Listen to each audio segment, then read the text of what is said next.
My name's David Pledger, and today we were talking about a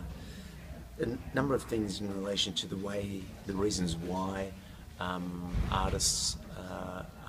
operating in the conditions that they are operating in, and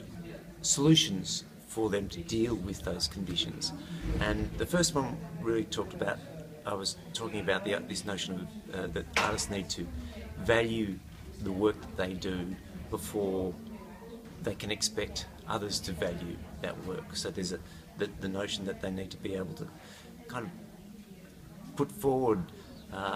the value of their own work and communicate that, and also to get support from within the industry to do that as well.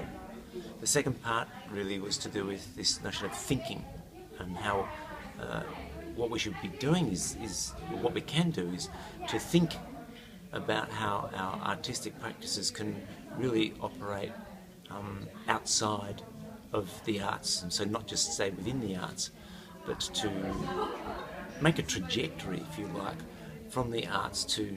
the non-arts sector, to the rest of society. And in that way to really think about how we might put other people around our table, like researchers and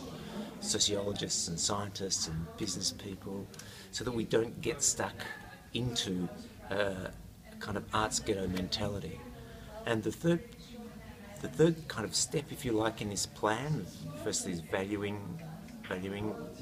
artists, valuing what they are, what they do. The second being thinking about how to work from the arts into a non-arts environment. And the third step really is about participation, this whole idea of one of the ways that we can kind of negotiate the spaces that have been determined, if you like, by the values of neoliberalism, is really to look at participation as a kind of a modality, a way of working that allows us to tap into the gaps that have been made by kind of neoliberal political culture,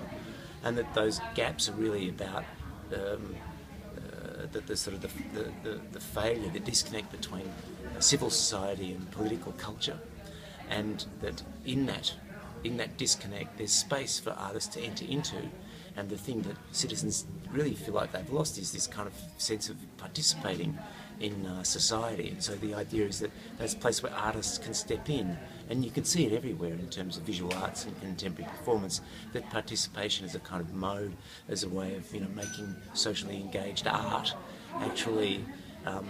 does, I wouldn't say just fills the job, but actually proposes new ways of participation, and in that way proposes perhaps new ways of dealing with the idea of democracy.